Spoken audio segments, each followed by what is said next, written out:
Amém. Nessa noite, nós vamos conversar um pouco sobre o maior restaurador de identidade, que se chama Jesus Cristo. A gente viu até no último domingo, eu citei sobre a mulher Ciro-Fenícia, né, que o Senhor, quando foi falar com ela, não estava chamando ela de cachorrinho, mas o foco, quando o Senhor disse, ó mulher, né, que grande era a fé daquela mulher. Com aquele ó mulher, ele traz um simbolismo de gentileza, não era nada como que estivesse repreendendo ela, pelo contrário, ele é uma forma que vem do grego de se referir àquela mulher com gentileza, com amabilidade, com carinho. Então a gente sempre vê Jesus tratando muito bem as mulheres. Vê Jesus levantando mesmo a autoestima daquelas mulheres, restaurando a identidade delas. Por quê? Porque por muitos anos a mulher foi nem tida como contada, nem era número, não era digna nem de ser um número. E Jesus veio para mudar toda essa identidade feminina, né? Que a mulher era apenas para ser procriadora, que a mulher não era contada, a mulher não tinha voz nem tinha vez. Né? Então, Jesus veio restaurar todas essas coisas. Nós vamos estudar hoje sobre a mulher do fluxo de sangue, em Marcos capítulo 5. Se você puder abrir aí a partir do verso 21. A gente vê do verso 21 ao verso 24, Jairo, o líder da sinagoga, que as sinagogas naquela época nem estavam amigas de Jesus, não. Na verdade, eles queriam achar um jeito de pegar Jesus para poder prendê-lo, para acusar e tal. Aí vem Jairo, um homem piedoso, estava passando por uma situação em casa, tinha sua filhinha de 12 anos de idade, estava com uma doença, em estado terminal, para morrer. Então esse homem ouviu falar de Jesus, gerou a fé em seu coração, teve a oportunidade que Jesus chegou lá na região dele, teve a oportunidade de Jesus estar lá, e ele se jogou aos pés de Jesus. Jairo não podia nem estar falando com Jesus, muito menos se jogar aos pés de Jesus. Só que é o desespero de um pai, né? E encontrou em Jesus a fé, entendeu? A fama de Jesus naquela época estava se espalhando por todos os lugares, e a fé ela vem pelo ouvir, gerou fé em seu coração, e ele foi se encontrar com Jesus, para pedir para que Jesus fosse até a sua casa, para atender a sua filhinha, né? Aí do 25 em diante, interessante que Jesus está indo com ele, no meio desse processo tem outra história, que parece que a mulher do fluxo de sangue estava atrapalhando ele, mas não, essas histórias estavam se cruzando, né? Então Jairo, ele precisava ver aquele ato de fé, para gerar mais fé, foi um testemunho no coração dele. Eu sei que ele estava com aquela corrida contra o relógio, né? Mas ele precisava ver aquilo, nem ele sabia que precisava, mas ele precisava. Mas agora nós vamos focar na mulher do fluxo de sangue, a partir do verso 25, acompanha comigo, por favor. E estava por ali certa mulher que havia 12 anos, que vinha padecendo de hemorragia. Ela já tinha sofrido demasiado sobre os cuidados de vários médicos. E gastava tudo o que possuía. Porém, em vez de melhorar, ia de mal a pior. Tendo ouvido falar a respeito de Jesus, passou pelo aglomerado de pessoas e conseguiu tocar em seu manto. Pois dizia consigo mesma, se eu puder ao menos tocar as suas vestes, ficarei curada. E naquele mesmo instante, foi uma cura instantânea, milagrosa. Se lhe estancou a hemorragia e a mulher sentiu em seu corpo que estava liberta do seu sofrimento. Então a gente só vai parar aqui, depois a gente continua, que nós vamos conversar algumas coisas. Então a gente vê uma mulher, ela tinha posses, a gente não sabia se ela herdou de um marido ou de um pai, se ela foi casada algum dia, a Bíblia não fala nada sobre isso, mas de qualquer forma, essa mulher, por sofrer essa enfermidade, ela era considerada imunda, ela não podia estar no meio da sociedade. Se ela chegasse no meio da sociedade, todo mundo ia ter como uma pessoa que não podia tocar, maldita. Na verdade, eles acreditavam que quem tinha esse tipo de doença tinha sido amaldiçoado por Deus. Deus estava castigando essa pessoa. Então, essa mulher não podia chegar perto de ninguém, não podia estar no meio da sociedade, estava perdendo tudo que tinha, não podia estar em convívio em família, porque quem tocasse nela ou ficasse perto dela era considerado imundo. Tinha que fazer todo aquele trabalho de purificação que tem em Levítico. Então, essa mulher vivia isolada. Se um dia ela foi casada, não sabemos. Se ela foi solteira, nunca pôde casar. Né? Então, a gente vê que é uma mulher que está com fragilidades, não só no corpo, mas na sua alma. Imagina a rejeição que essa mulher tinha, os traumas que ela tinha, de tanto sofrimento que ela passou, de viver sozinha, de viver doente e viver desprezada por todo mundo, não é? Então, quando ela escuta falar sobre Jesus, a fé ela veio em seu coração, porque dessa forma a gente ouve a palavra e a palavra vem. Como é que a palavra fica? Meditando. Uma das coisas da tradução do que é meditar é sussurrar, é falar consigo mesma. E foi isso que essa mulher fez. Então ela ficava falando consigo mesma. Se eu tão somente tocar, se um dia ele vier aqui, eu vou ao encontro dele. Veja, pensa comigo, essa mulher devia ser muito fraca. 12 anos com hemorragia. Essa mulher também não devia ter um pingo de cor. Então essa mulher levantou a fé em seu coração, dizendo, permanecendo, encravando a fé em seu coração, dizendo consigo mesma, se ele vier aqui, vamos parafrasear, né? Se ele vier aqui, eu vou até o encontro dele. Ou seja, vai ser a hora que eu vou sair da minha cama, que eu vou sair da minha casa. Isso era uma ousadia muito grande. Era uma ousadia muito grande que ela tinha que fazer. Ela podia passar por vários sofrimentos para sair de casa, ser punida de várias formas, porque ela saiu de casa. Mas ela disse, não importa, eu vou até ele. E se eu não preciso conversar com ele, eu só preciso tocar nele. Só tocar, só ter uma oportunidade. E ela foi dizendo isso, imagina aquela multidão comprimindo Jesus, Jairo indo com ele, e aquela mulher devia estar muito fraca, talvez se arrastando com aqueles lenços, né, que elas usavam muito, até para se esconder um pouco, porque senão as pessoas começavam, sai daqui de perto de mim, né, que se as pessoas vissem. Então ela escondida, meio que assim, foi, até que ela conseguiu tocar. Ela toca na palavra. E a palavra faz o milagre. E a palavra deslancha o milagre sobre a vida dela. Diz que instantaneamente aconteceu como ela dizia. Instantaneamente, milagres. Aconteceu na hora. Aí o verso 30 diz assim, no mesmo momento, ao sentir que do seu interior fora liberado poder, esse poder é dunamis, é milagres. Jesus, virando-se em meio à multidão, inquiriu, quem tocou em meu manto? Veja bem, claro que os discípulos no verso seguinte diz assim, ao que os discípulos alegaram-lhe, vês a multidão que te comprime de todos os lados e pergunta quem me tocou, os discípulos, o senhor está de brincadeira comigo, né? Imagino que eles estavam como seguranças, né? Assim, levando Jesus, e um monte de gente apertando, e aquela muvuca indo para lá, indo para cá. Quantas pessoas ali não tocaram Jesus e também foram curadas? É porque não tem dizendo.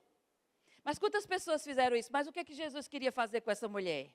Você vai acompanhar comigo. Na hora que ele diz, quem me tocou, esse quem para nós, no português é indiferente. Mas quando você vai para o grego, esse quem era feminino. Ele sabia que era uma mulher. Ele queria que ela se manifestasse, ele sabia quem era. Ele queria que ela se manifestasse. Era para humilhar ela? Era para entregar ela, para o pessoal apedrejar ela, para humilhar ela? Pelo contrário, ele queria restaurar essa mulher não só no corpo, mas ele queria restaurar a sua alma e ele queria restaurar o seu espírito. Aleluia. Como ele queria fazer isso? O verso 31 diz aos discípulos, né? O 32. No entanto, Jesus continuou olhando ao seu redor, esperando ver quem havia feito aquilo. Cadê ela para se manifestar aqui? Ele deu a oportunidade dela falar. Ele parou uma multidão para olhar para aquela mulher que ninguém olhava para ela. Ele parou tudo que ele estava fazendo para dar atenção àquela mulher.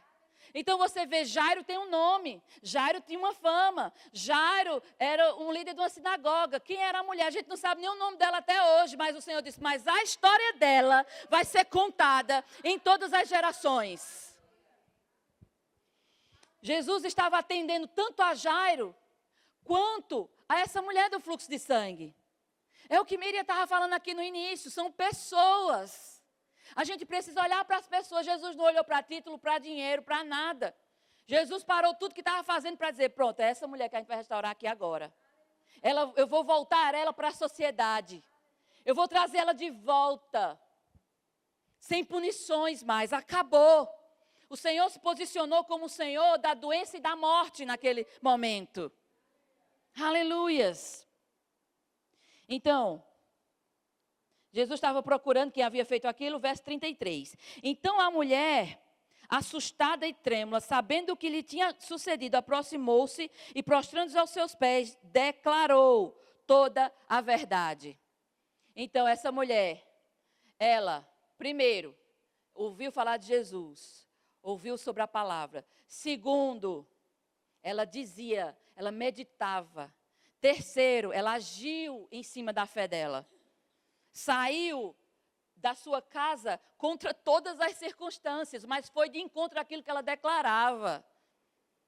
Terceiro, quarto, recebeu. E quinto, testemunhou.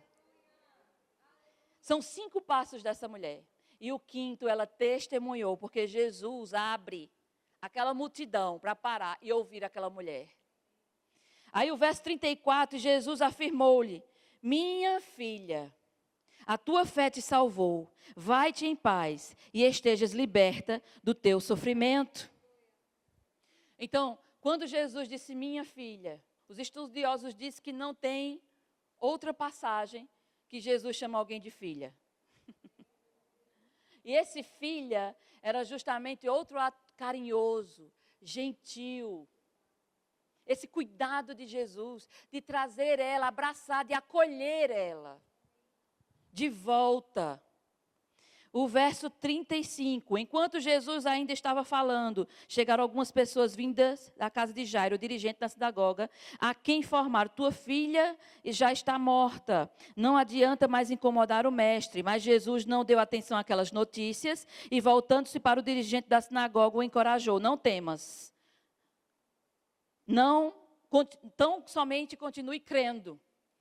Então, Jesus estava dizendo, espera aí, Jairo, não dá atenção a essas notícias, não. Escuta o que eu te disse, não temas, crê somente. Espera aí, deixa eu terminar aqui com essa mulher. Então, quando ele diz assim que a fé dela salvou ela, isso quando você vai para o original, ele está dizendo que mais importante do que a cura física dela, era a cura da alma e do espírito dela. Então, naquele momento, essa mulher, ela foi salva no espírito, ela foi salva dos traumas e ela foi salva do seu corpo. Jesus, por ela ter tocado em Jesus, Jesus não poderia, ele tinha que fazer todo o ritual, mas ele se colocou como Senhor, se apresentou como Senhor da doença e da morte. E Jesus não precisou fazer ritual nenhum, e nem aquela mulher precisou voltar a fazer ritual nenhum. Jesus estava dizendo, está aqui ela de volta à sociedade. Nunca mais ela passará por vergonha, por desprezo, porque essa mulher está completamente sarada no seu espírito. Não foi Deus que amaldiçoou, não foi uma praga que essa mulher recebeu. A doença vem do inimigo e acabou aqui na vida dela. Em nome de Jesus. Aleluia.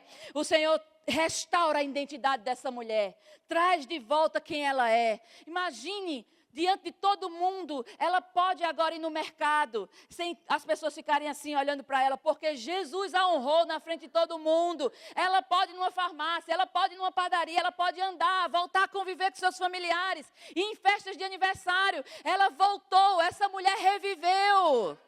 12 anos de sofrimento e o Senhor disse, acaba hoje. Quantas pessoas ali poderiam ter recebido a cura, mas Jesus queria trazer aquela mulher de volta para a sociedade. Queria curar o seu corpo completamente. A cura foi nas 3 esferas daquela mulher. No espírito, na alma e no corpo. Restaurou por completo a identidade dela. Aleluia. Jairo vê aquilo. Então, quando vem a notícia para Jairo, mas Jairo acabou de testemunhar um milagre. Ele continua crendo mesmo. Eles estavam correndo contra o relógio. Verso 37.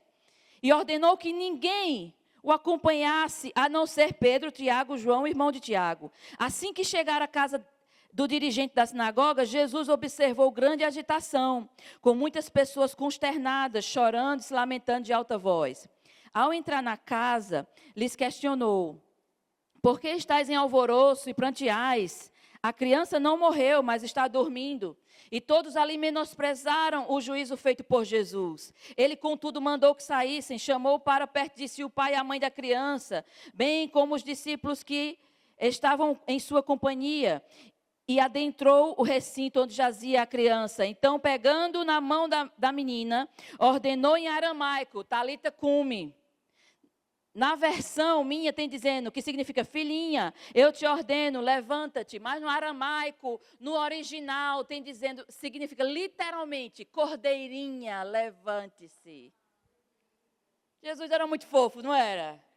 Nossa, ele tratava muito bem as mulheres. A menininha, cordeirinha, é o literal do Talita cumi. Quando você vai para o original, levante-se. Verso 42, e no mesmo instante, milagre instantâneo, a menina que tinha 12 anos de idade ergueu-se do leito e começou a andar. Diante disso, todos ficaram assombrados pelo milagre que Jesus tinha feito. Aí Jesus pede para ninguém contar, mas como? Como vai guardar esse segredo? Como vai guardar esse milagre? Como? Ele precisava cumprir ainda algumas coisas e cada vez mais estava ficando difícil porque a fama de Jesus se espalhava. Jesus, ele é maravilhoso. Então, naquele mesmo dia, as duas histórias se cruzavam. Então, você vê, no ano que a menina nasceu, a mulher do fluxo de sangue recebe o diagnóstico. 12 anos. Essas histórias se cruzam, não é à toa. A menina estava para morrer, a mulher também estava para morrer. Mas a mulher recebe a cura. E a menina recebe a ressurreição. Jesus traz de volta o que significa esse 12. Aí eu comecei a estudar sobre isso, porque uma vez eu fiquei com essa história. Esse 12 não é normal. Isso é intencional. Senhor, eu quero saber mais. Existe mais algo aqui. Tem profundidade aqui. E eu estudando. Cheguei a esse estudo aqui. Existe muita referência de 12 na Bíblia. Comecei a juntar essas coisas, né? Então, o 12 na Bíblia quer dizer... Peraí, tem paciência comigo que meus olhos estão a benção. Com essas letrinhas miúdas. O 12 na Bíblia, a gente vê... O peitoral dos sacerdotes tinha 12 pedras. O altar erigido após o Jordão tinha 12 pedras. São 12 tribos de Israel. São 12 discípulos, 12 portas da cidade santa. A árvore da vida dava 12 frutos. Eu disse, isso não é normal. Deus, ele é muito específico, ele tem muito significado. Nada do que é feito é anormal. O que Jesus estava querendo ensinar naquela época é que ele era Senhor para encerrar ciclos e abrir outros. O número 12 no hebraico é isso que significa. Aleluia. O 12 significa perfeição divina e plenitude. Perfeição divina e plenitude, que dá o sentido de o sofrimento de ambos havia chegado ao fim. Ele encerrou o ciclo de sofrimento e abriu um novo ciclo na vida deles. Aquela mulher que estava encerrada, a sua vida parecia que ter acabado. Ele disse, agora que começou. A menina, uma cordeirinha, que parecia que tinha chegado ao fim, que aqueles pais iam ficar devastados, que eles corriam contra o relógio. O Senhor disse, calma, crê somente. Calma que está tudo certo, está tudo sob controle aqui, nada perdeu o controle. Ele não perde o controle. Nós precisamos ficar na sintonia do Espírito. Precisamos confiar completamente. Eles confiaram no Senhor. Jairo confiou no Senhor. Amém? Aleluias. Deus, esse número 12 significa que essa palavra é para você nessa noite. Deus vai encerrar ciclos na sua vida que precisam ser encerrados e vão abrir outros que precisam ser abertos. ciclos de sofrimentos, ciclos de traumas, ciclos de palavras que talvez foi dita até da sua infância. O Senhor está encerrando nessa noite esses ciclos e está abrindo novos ciclos na sua vida, que acaba com esse sofrimento, que vai escrever uma nova história. Uma nova história Deus tem para você. Não acabou nada para você. Deus trabalhou com uma menina de 12 anos, trabalhou com uma mulher adulta, trabalhou com os pais dela.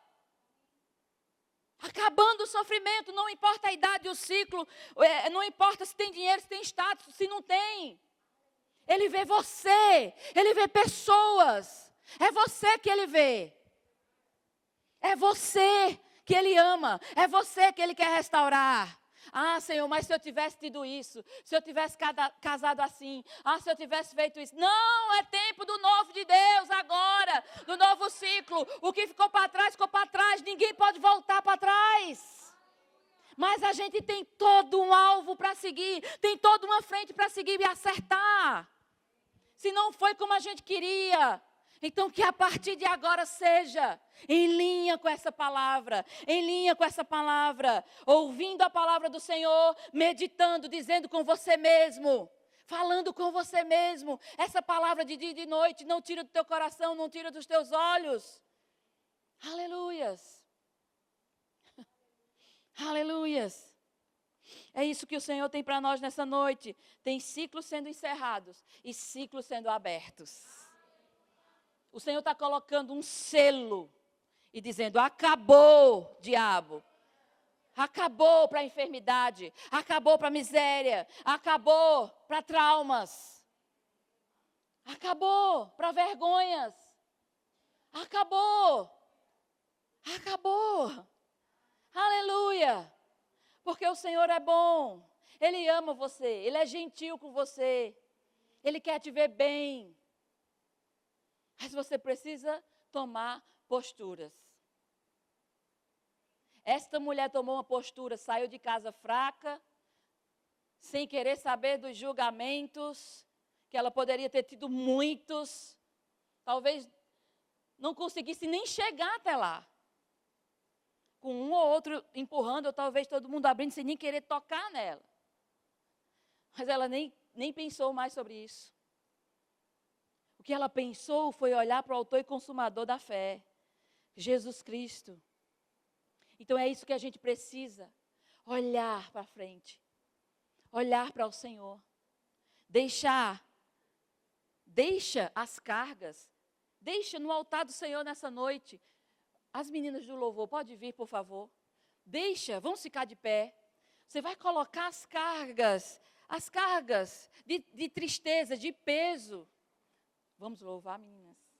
Vamos adorar o Senhor. Não, pode cantar a música, se quiser. Aleluias.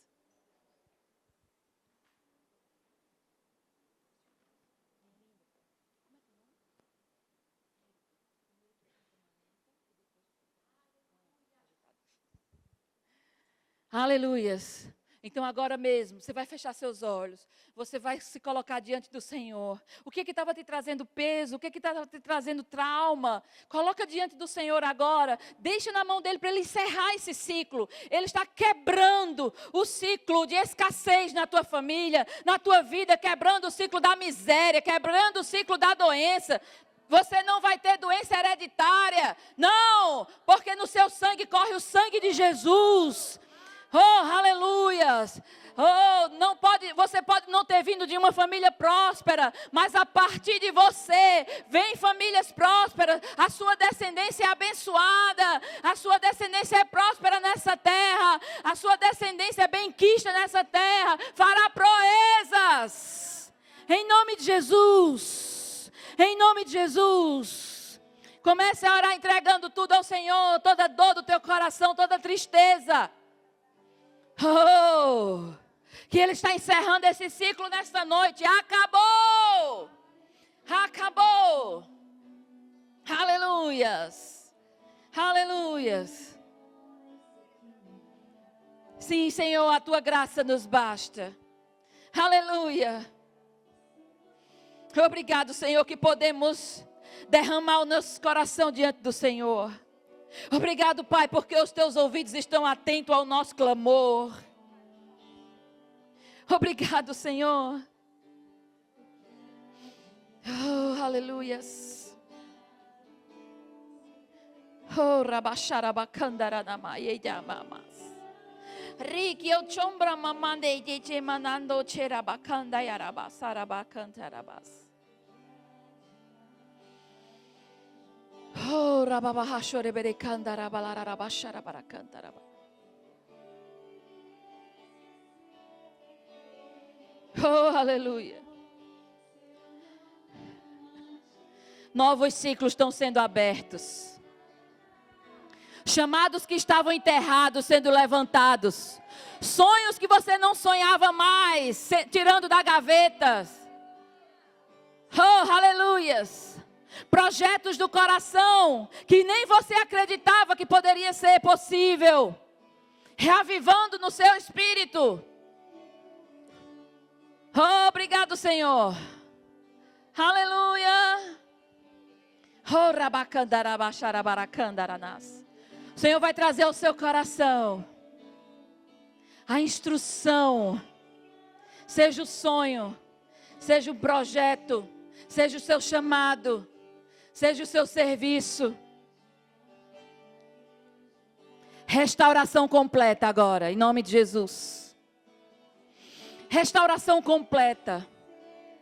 E nós erguemos, Senhor, assim como eles erguiam um altar.